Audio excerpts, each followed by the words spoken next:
I'm so happy to be joining today from Amsterdam. So good afternoon, Halifax. It's evening here. I will start as well presenting myself as advised. I am all dressed up with feminism, but usually I am brunette with long hair and usually have very outstanding eyeglasses. Yes, hey everyone, so happy to be here today and share some of our work here in Amsterdam, but all over the world. Mostly it's about feminism intersecting with the spatial sphere, but very much big portion about it is about wellness in the built environment. So how cities keep failing women is the start of it. I am trained as an architect, but my PhD is in placemaking and urban design. But I think 5 years ago, when I merged my passion as a feminist, I call myself a feminist ever since growing up, and I merged this passion with the built environment spatial sphere. And I started a questionnaire of how cities keep failing women with responses every day came through, very intersectional. It was online and offline. First of all, we are a Dutch organization. We work with placemaking, but geospatial urban data as well, trying to link spatial design with lived experiences, very much about humanizing data and mapping lived experiences. So it's an intersectional lens of urban design and different bodies navigating the public sphere. So back again to how cities keep failing women. Oh, yeah. I think I'm back to, yeah. So back again to how cities keep failing women. We work on mobility, public space, placemaking, arts and culture, and governance. Going to how cities keep failing women again. These are some of the projects as well. You can check on our website. I will share all the links.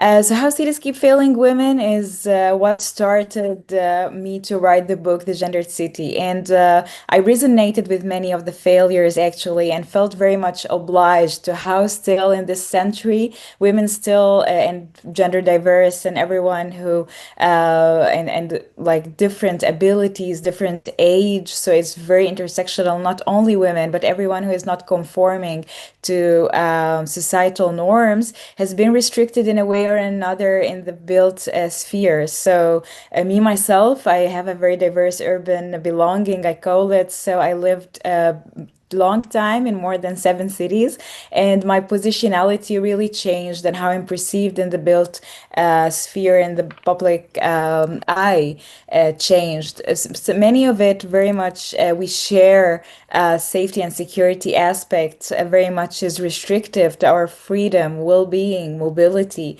So I need to subscribe to a gym in winter times when nights are shorter and the night comes quick because I cannot run anymore in the public sphere. This video is shared by Isaiah, so I'm not in Halifax in person, but this video is from Halifax, and he just mentioned himself that he even feels now that he is navigating this kind of environment at night with cars.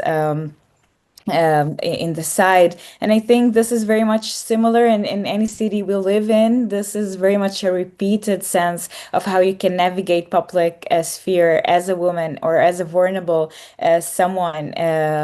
At night or even sometimes at day. So we receive every day from the news even how it is the walk in the park is not only a walk in the park, not for us and not after dark. And I think we are drawing a line. We are building a movement around it as well, a global one, because the very much idea of it, why women should live like this. So Women After Dark is my second book, actually released December, will be released December this year, and it's all about the night and all about what happens to women after dark from restrictive environment, restrictive mobility. And it started actually 2 years ago with the Women After Dark series as a research project. It's called the WED. I'm going to share more results of it. But It really came to the price we pay, and the price we pay just because of being a woman or having a sexualized or a racialized body in the public sphere. So it is physical safety costs, but as well very much an emotional roller coaster. And I believe many resonate to this, how we became hyper vigilant. We received many responses that even changing heels to sneakers to be able to run, of course, like waiting for buses and going to train stations will be ever problematic at certain times. So it is economic costs, having to take a taxi or an Uber rather than having the public transport. So it is spatial and mobility costs. It is, we talked a lot to women DJs and creatives after dark. So, it is restricting as well to the type of work we would want to do, even night shifts and having second jobs. It is restricted because of the very fact that cities were built and designed for a very default prototype. Uh, from the mental maps, what I called in my book, that it is very much we perceive maps differently. This cognitive representation of what is a safe area, what is a no-go area, what is a fear zone, and that is the spatial segregation, or what I call the gender geographies that shape and came into focus for every people navigating cities differently.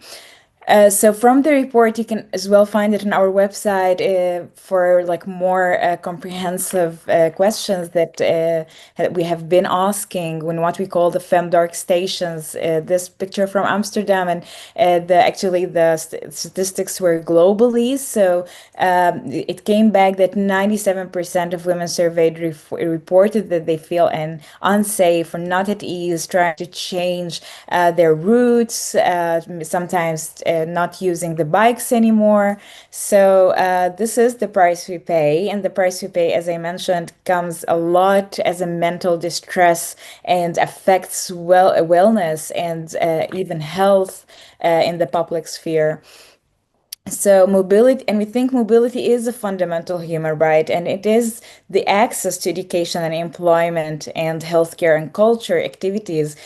So cities often restrict women and girls still from having safe commutes. So these were the femdark stations I was talking about, and you can still take the questionnaire and share your voice and where are you connecting from the world. And this is our femdark stations in London, and we have been capturing how these actually are the transits in cities that we live in at this day and age. So how we are dismantling patriarchy, because I don't want to be very negative about things, and we are very much about the incremental, the small steps, the placemaking, the lighter, quicker, cheaper. So we want to build places for the 99.9% as well, and we think placemaking very much works with this idea. So we have been developing tools, and we have been disseminating the knowledge, and most importantly, this is the placemaking program as well. You can see in our website, and drop us a line if you'd want to be part of it.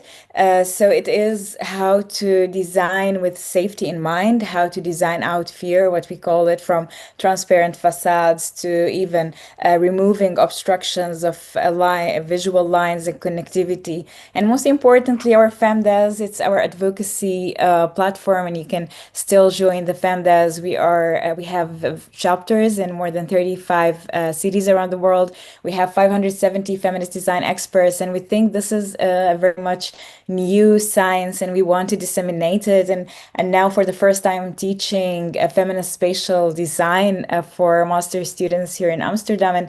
And for the longest, we came through these topics by coincidence or by our further reading, and never taught in architecture and urban design schools. So we think that it's beyond and past time to have very much an intersectional feminist view on spatial design. And we have been developing the Gender City Index, and it's a set of indices. You can find out more as well on our website, but we are trying to map, as I mentioned, and make the invisible visible. And I always say what cannot be mapped cannot be changed. And this is us building the case why cities are not working for everyone. Yeah, this is more about the index. Yeah, very glad to be sharing our insights in the Gender City, and I'm so looking forward to more Canadian and Northern American chapters in our FAMDAS. And let's keep the conversation going to more cities that women can thrive, not only survive. So this is very much it. Thank you everyone for listening, and again, happy to be here, part of this conversation.